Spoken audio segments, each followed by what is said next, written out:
अस्सलामु अलैकुम वरहमतुल्लाहि वबरकातुहू। अरबी लुग़त सीखो अकेडमी में आप सबका इस्तक़बाल है। आज की इस वीडियो में हम पढ़ने वाले हैं ज़मीर मुस्ततिर और ज़मीर बारिज़ किसे कहते हैं, और इसी के साथ साथ हमारा आज का ये सबक फ़ेल माज़ी के तमाम सिगों में ज़मीर मुस्ततिर किन सिगों में होती है और ज़मीर बारिज़ किन सिगों में होती है और ज़मीर बारिज़ किस तरीके से वो हमें नज़र आती है, इसके बारे में आज हम पढ़ेंगे। तो स्क्रीन पर आप देखिए, आज हम सिर्फ फ़ेल माज़ी के मुतालिक पढ़ने वाले हैं। फ़ेल माज़ी की जो गिरदान है उसमें जो 14 सीगे हैं वो आप सबको मालूम है। तो सबसे पहले ज़मीर मुस्ततिर किसे कहते हैं और ज़मीर बारिज़ किसे कहते हैं, इसे समझ लेते हैं। ज़मीर मुस्ततिर यानी मुस्ततिर का मतलब है छुपा हुआ, यानी जो ज़मीर हमें नज़र नहीं आती। और इसी तरीके से ज़मीर बारिज़ यानी बारिज़ का मतलब है जो नज़र आए, जो ज़ाहिर हमें दिख रही हो, उसे हम ज़मीर बारिज़ कहेंगे। तो फ़ेल माज़ी के आज हम सिर्फ फ़ेल माज़ी के मुतालिक पढ़ने वाले हैं। इंशाअल्लाह आइंदा वीडियोस में हम फ़ेल मुज़ारे वगैरह को पढ़ेंगे। तो फ़ेल माज़ी में ज़मीर मुस्ततिर सिर्फ 2 सिगों में होती है। वो कौन कौन सी सिगों में?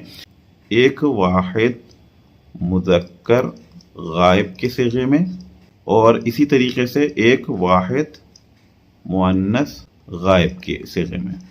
तो ये 2 सिगों में ज़मीर मुस्ततिर होती है, यानी छुपी हुई होती है। तो अब वो सिगों को मैं यहाँ पर लिखा रहा हूँ, ज़रबा और है ज़रबत। ये मैंने लिखा दिया है आपको, वाहिद मुज़क्कर गायब और वाहिद मुअन्नस गायब। तो इन 2 सिगों में ज़मीर मुस्ततिर होती है, और वो भी जवाज़न, वुजूबन नहीं। जवाज़न का मतलब है कभी वो मुस्ततिर छुपी होती है, कभी नहीं भी होती है। तो इन 2 सिगों में मुस्ततिर जवाज़न होती है, यानी हमेशा मुस्ततिर नहीं होती है, कभी वो छुपी होती है और कभी वो ज़ाहिर हो जाती है। जैसे मिसाल से हम समझ लेंगे, ज़रबा की मिसाल, ज़रबा ज़ैदुन। अब आप देखें, जो ज़रबा में जो हुआ, जो ज़मीर मुस्ततिर थी, हमने उसे यहाँ पर ज़ाहिर कर दिया, इसमें ज़ाहिर की सूरत में। अब ज़रबा में हम ज़मीर नहीं निकालेंगे, हुआ मुस्ततिर नहीं निकालेंगे, बल्कि ज़रबा फ़ेल और ज़ैदुन फ़ाइल, और इन दोनों को मिलाकर हम जुमला फ़ेलिया बना देंगे। और जब हम इस तरीके से लिखेंगे, ज़रबा, सिर्फ ज़रबा लिखेंगे, यानी उस एक मर्द ने मारा, तो यहाँ पर ज़रबा कहकर बात मुकम्मल हो गई और आगे हम फ़ेल को ज़ाहिर नहीं कर रहे हैं। तो ज़रबा यानी उस एक मर्द ने मारा, तो अब ज़रबा फ़ेल है और इस फ़ेल का फ़ाइल भी ज़रूर होना चाहिए। जब फ़ेल होगा तो उसका फ़ाइल भी होगा। तो अब इस सिगे में, वाहिद मुज़क्कर गायब की इस सिगे में, फ़ेल के बाद जो फ़ाइल है वो हुआ, इसमें ज़मीर मुस्ततिर है और यही इस फ़ेल का फ़ाइल है। तो अब हम इससे कहेंगे ज़रबा फ़ेल और इसमें हुआ मुस्ततिर जो ज़मीर है वो इस फ़ेल का फ़ाइल है, और ये दोनों मिलकर जुमला फ़ेलिया होगा। और इसी तरीके से ज़रबत में भी ऐसे ही होगा। अगर हम यहाँ पर कोई मुअन्नस इस्म ज़ाहिर कर देंगे तो फिर ये मुस्ततिर ज़मीर नहीं निकालेंगे हम इसके अंदर ज़रबत में, और जब सिर्फ ज़रबत रहेगा तो फिर यह ज़मीर जो है मुस्ततिर है, जो इसके अंदर हम पोशीदा समझेंगे, जो नज़र नहीं आ रही है। तो उम्मीद है कि आपको ज़मीर मुस्ततिर समझ आ गया होगा।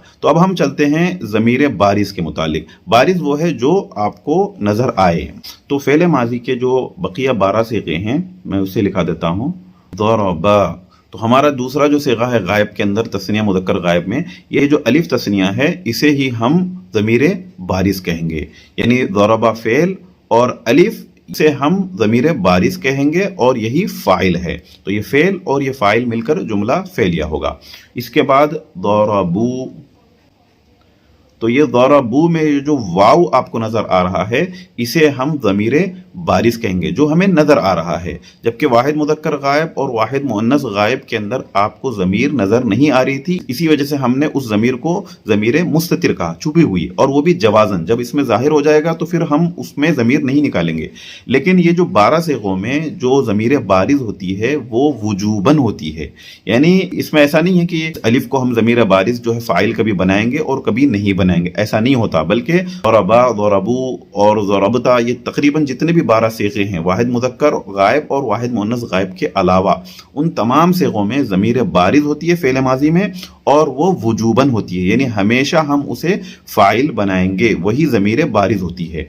और इसके बाद ज़रबत आएगा जो वाहिद मुअन्नस गायब का है, उसमें ज़मीर मुस्ततिर जवाज़न होती है, हमने उसको देख लिया। तो उसके बाद की सिगों को हम देखेंगे, ज़रबता। ज़रबता में आमतौर पर तलबा गलती करते हैं, इस تا کو, مکمل تا کو ضمیر بارز کہہ دیتے ہیں, جبکہ یہاں پر بھی صرف الف کو ہی ہم ضمیر بارز کہیں گے, اس الف کو ہی ہم ضمیر بارز کہیں گے. تو اب اس کے بعد ہم ضربنا دیکھتے ہیں.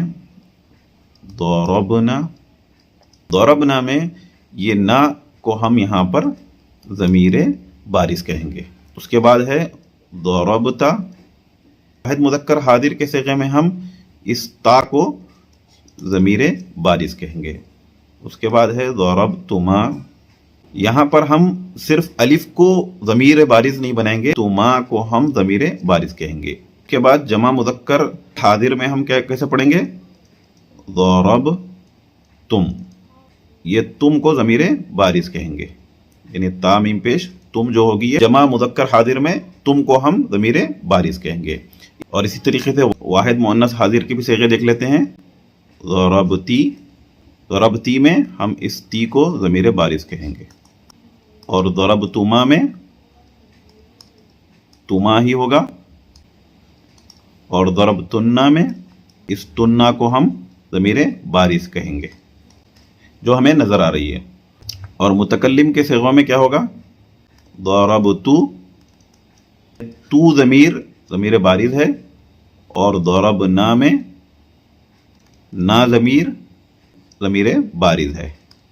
تو امید ہے کہ آپ کو یہ سمجھ آ گیا ہوگا کہ فعل ماضی میں ضمیر مستتر کیا ہوتی ہے اور ضمیر بارز کیا ہوتی ہے. فعل ماضی کے تمام صیغوں میں صرف 2 جگہ ضمیر مستتر ہوتی ہے, وہ بھی جوازن, وجوباً نہیں ہے. اور فعل ماضی کے بقیہ صیغوں میں 12 صیغوں میں ضمیر بارز ہوتی ہے. ضمیر بارز وہ کس طریقے سے نظر آتی ہے اسے بھی ہم نے تفصیلی طور پہ دیکھ لیا. اگر آپ کو یہ تھوڑا سمجھ میں نہیں آ رہا تو آپ اسکرین پر فوٹو دیکھیں, اس کے ذریعے سے آپ اچھے سے سمجھ لیجئے. یہاں پر مختلف آپ دیکھیے, آپ کو خرجہ ہے, سمیعہ ہے, کرومہ ہے, مختلف فعل لکھے ہوئے ہیں, اور رائٹ سائڈ میں آپ کو تمام لوگوں کی فعل ماضی کی جو ضمیر ہے وہ آپ کو یہاں نظر آ رہی ہے. دیکھیں خرجہ میں انہوں نے یہاں پر واحد مذکر غائب کی جگہ پر انہوں نے مستتر لکھ دیا ہے. اس کے بعد خرجہ میں یہاں پر دیکھیں الف ہے, خرجو میں واو ہے, خرجت میں یہاں پر پھر مستتر لکھ دیا, اور کیونکہ یہ چھپی ہوئی ضمیر ہوتی ہے ہیا ہم نکالیں گے جوازن وہ بھی. تو امید ہے کہ آپ کو یہ سبق اچھے سے سمجھ آ گیا ہوگا. انشاءاللہ ہم نیکسٹ ویڈیو میں فعل مضارع کے متعلق ہم ضمیر مستتر اور ضمیر بارز کہاں ہوتی ہے اور وہ کس طریقے سے نظر آتی ہے, وہ ساری تفصیل ہم پھر اگلی ویڈیو میں ہم پڑھیں گے.